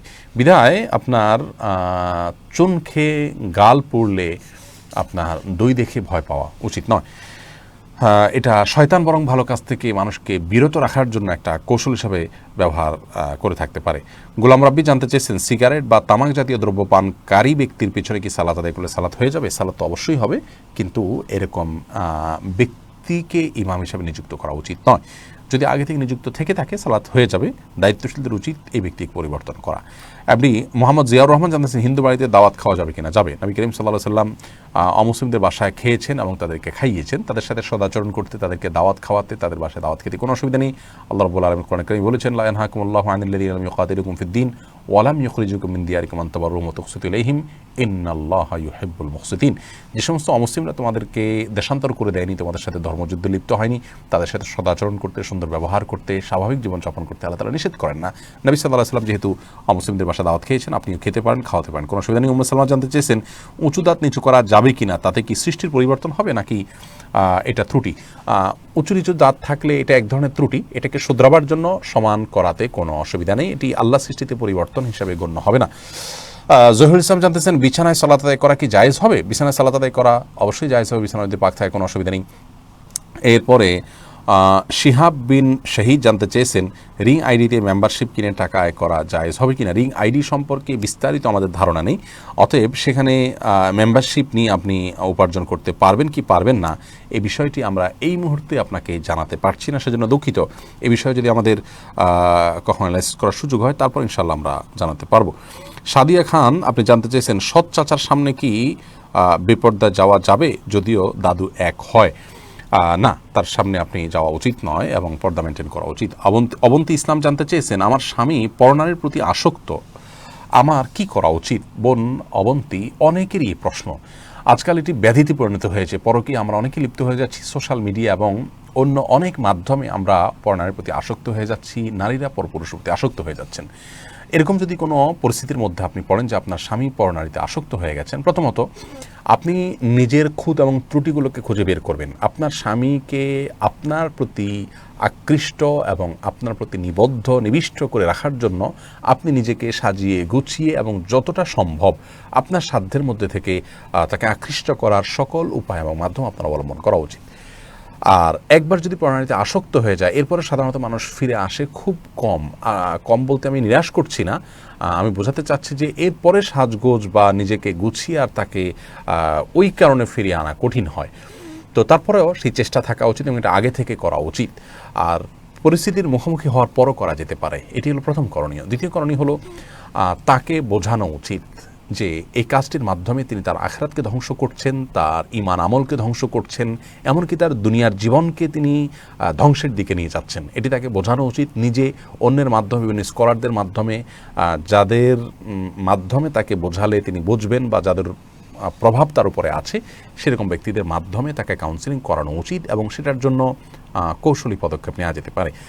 তৃতীয়ত আল্লাহ তাআলার কাছে দোয়া করা উচিত, কায়মন বাক্যে দোয়া করা উচিত এবং যার প্রতি তিনি আসক্ত কৌশলে তার মাধ্যমেও তাকে আপনার এই পথ থেকে ফিরিয়ে আনার চেষ্টা করা যেতে পারে। সর্বশেষ এবং 4 নম্বর কথা হলো যদি কোনো কারণে তাকে আপনি সংশোধন করতে না পারেন আপনার কোনো গুনাহ হবে না। তার সাথে সংসার করতে, জীবনযাপন করতে আপনাকে শরীয়ত কোনো প্রকার বাধা দেয়নি, যার কারণে আপনি তার সাথে স্বাভাবিক জীবনযাপন করতে পারেন। আমি জানি এটা অনেক কষ্টের কারণ, কিন্তু এরপরেও তার অপরাধ তাকে পাবে, আপনাকে পাবে না। সেই জায়গা থেকে আপনি অন্তত এই দিক থেকে আপনি নিশ্চিন্ত থাকতে পারেন। আর আল্লাহ রাব্বুল আলামিন অনেক নেককার মানুষদের জীবনে অনেক খারাপ মানুষ দিয়েছেন। বিবি আসিয়া, তার স্বামী ছিল ফেরাউনের মতো খারাপ মানুষ, কিন্তু এর পরেও আল্লাহ বিবি আসিয়াকে তার আমলের কারণে জান্নাত দিয়েছেন এবং কোরআনে তার বিবরণ রয়েছে। বিধায় নিজের আখিরাতকে নিয়ে অনেক বেশি চিন্তিত থাকা উচিত।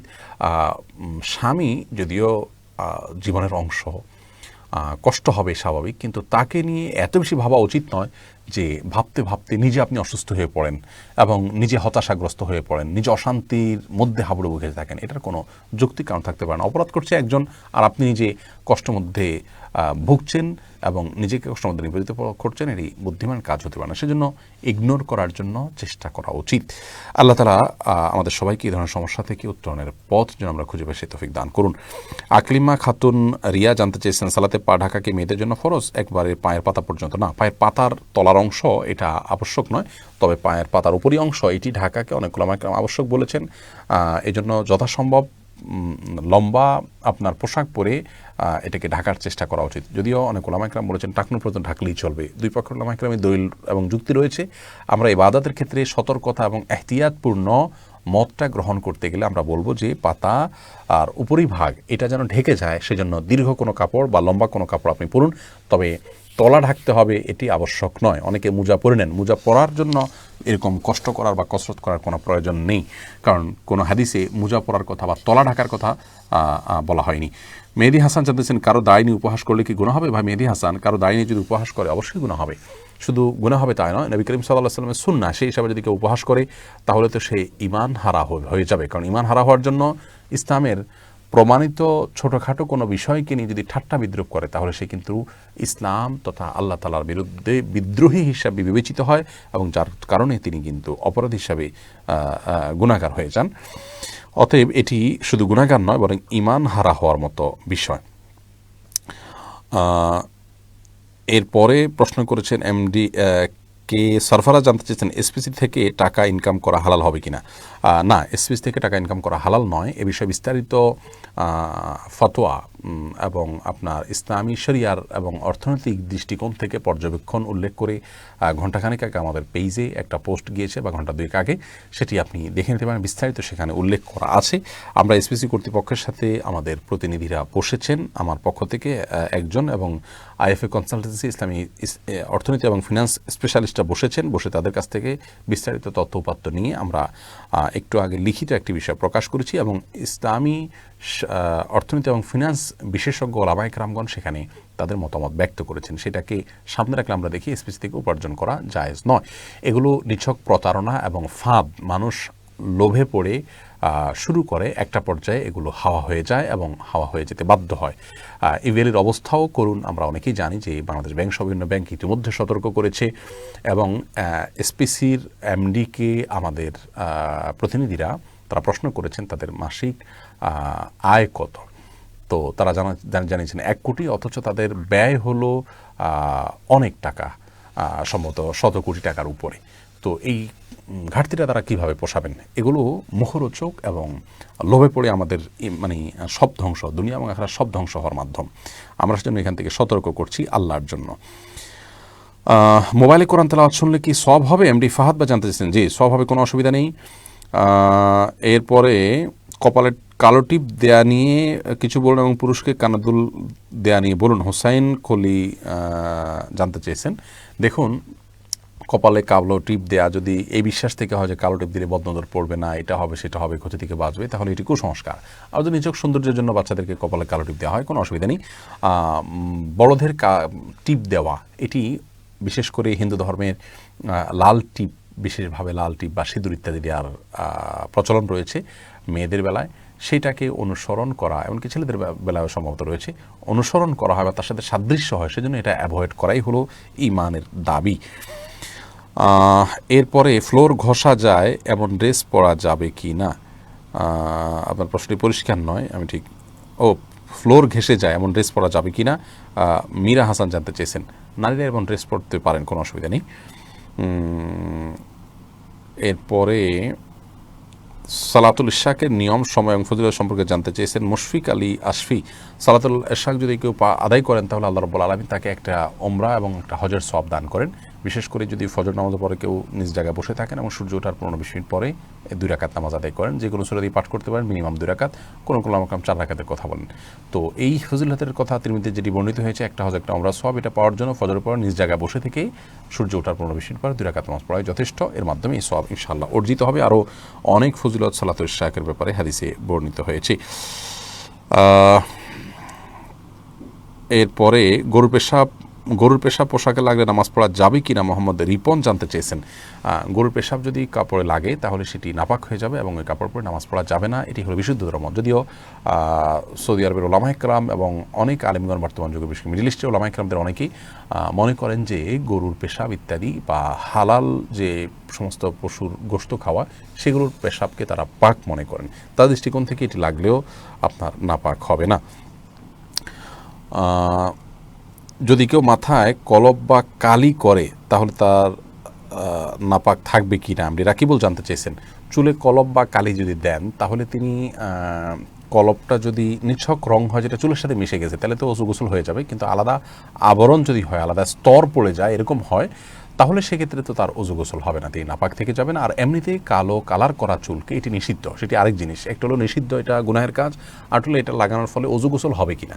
তো ওযু গোসল হওয়াটা নির্ভর করে যে এটি আলাদা কোনো চুলের উপরে স্তর পড়ে যায় কিনা সেটির উপরে। যদি স্তর পড়ে যায় তাহলে ওযু গোসল হবে না। আর এটি লাগানো সর্বাবস্থা গুনাহের কাজ, বিধায় আমাদেরকে এটি থেকে বেঁচে থাকা চেষ্টা করা উচিত। প্রিয় দর্শক, এই ছিল মোটামুটি আজকের প্রশ্নোত্তর সেশন, এবং আমরা দীর্ঘ 1 ঘন্টার বেশি সময় আপনাদের সঙ্গে ছিলাম এবং প্রায় শখানেক প্রশ্ন উত্তর দিয়েছি। আল্লাহর বলে আমাদের সকলকে সুস্থ রাখুন, নিরাপদে রাখুন। আজকের মতো আমরা এখানে শেষ করছি। তবে মঙ্গলবার রাত 9টা থেকে 10টা পর্যন্ত ইনশাআল্লাহ সম্প্রচারিত হবে রেকর্ডেড লাইভ। গত মঙ্গলবারে যারা প্রশ্ন করেছেন লাইভে, সে প্রশ্ন থেকে নির্বাচিত প্রশ্নগুলোর উত্তর দিয়ে আমরা ইনশাআল্লাহ হাজির হব মঙ্গলবার রাত 9টা থেকে 10টা। আমাদের সঙ্গে থাকার জন্য আমরা বিনীতভাবে অনুরোধ করছি। আর আগামী জুমাবার এই লাইভটি তো থাকছেই ইনশাআল্লাহ বিদিনিল্লাহ। আল্লাহ আমাদের সকলকে আল্লাহ সন্তোষের সাথে পরিচালিত করুন। আসসালামু আলাইকুম ওয়া রাহমাতুল্লাহি ওয়া বারাকাতুহু।